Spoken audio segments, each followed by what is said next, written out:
দক্ষিণ দিনাজপুরের গঙ্গারামপুর থানার বেলবাড়ি গ্রাম পঞ্চায়েতের অফিসপাড়া এলাকায় শনি মন্দির নির্মাণকে কেন্দ্র করে বিজেপির দুই গোষ্ঠীর মধ্যে সংঘর্ষের ঘটনায় শুক্রবার রাতে ব্যাপক উত্তেজনা ছড়ায়।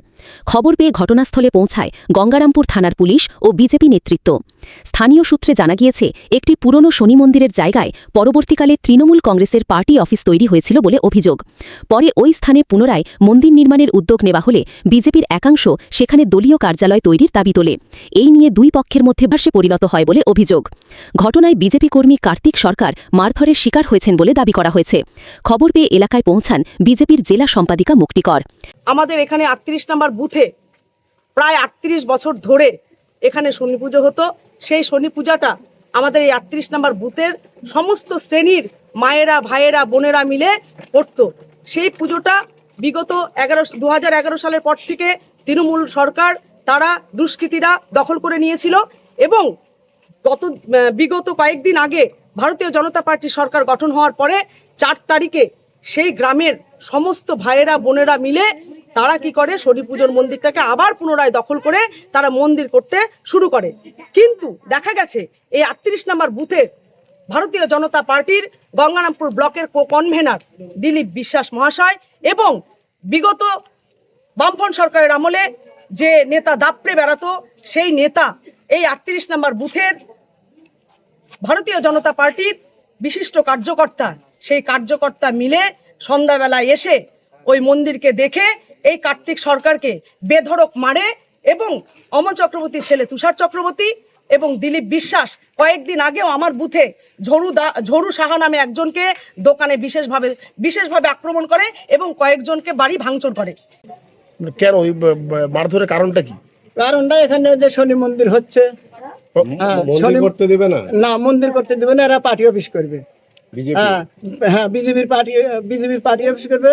দিলীপ বিশ্বাস, অমল চক্রবর্তী, আমাদের বুথের সভাপতি রাহুল অধিকারী, ছেলে পেলে ভাই বেরাদার, ওই অমল চক্রবর্তী ভাই বেরাদার, এরা এখানে পার্টি অফিস করবে। আজকে মিটিং হচ্ছে ঠেঙ্গাপাড়া থেকে প্রদীপ সরকার আসলো, আর বাইরে থেকে লোক নিয়ে আসে এদিকে মিটিং করে এখানে এসে আমাকে।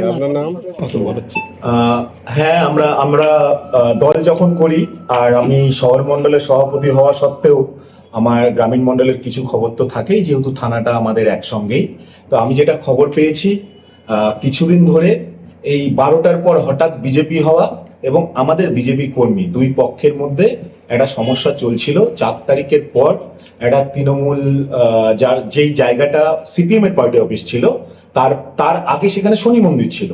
সিপিএম সেখানে দখল করে সিপিএম এর পার্টি অফিস করে এবং 2021 সালের পর সেখানে আবার তৃণমূল দখল করে তৃণমূল পার্টি অফিস করে। 4 তারিখের পর অতি সক্রিয় বিজেপি, ওই 12টার পর বিজেপি যাদেরকে আমি নাম দিয়েছি, হঠাৎ করে গেরুয়া রং লাগিয়ে তারা বিজেপির ব্যানার ফেস্টুন লাগিয়ে সংগঠনের কাছে কোনো রকম পারমিশন না নিয়ে বা সংগঠনকে অগোচরে রেখেই সেটাকে দখল করে। তারপরে আমি বিভিন্ন সময় জানতে পারি ওখানকার গ্রামীণ মানুষ এবং বিজেপির যারা কার্যকর্তা আছে তারা সেখানে একটা শনি মন্দির করতে চায়, যেহেতু ওখানে সর্বপ্রথমে মন্দির ছিল।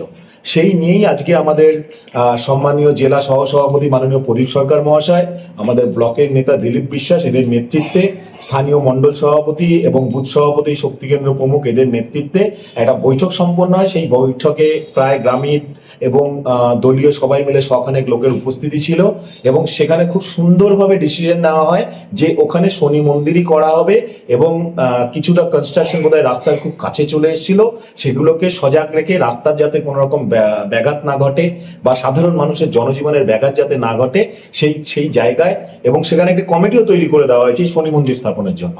তো এই বিষয়টা মিটে গেছে। এখানে যে বা যারা এটা লটানোর চেষ্টা করছে এটা সম্পূর্ণ মিথ্যে। দলীয় কোনো কোন্দল বা দলীয় কোনো সমস্যা ওখানে নেই। বিজেপির জেলা নেতৃত্বের দাবি, বিষয়টি নব্য ও পুরনো বিজেপি কর্মীদের মধ্যে অভ্যন্তরীণ বিরোধের জেরে ঘটেছে। পুরো ঘটনাটি খতিয়ে দেখা হচ্ছে। পরিস্থিতির ওপর নজর রাখছে পুলিশ।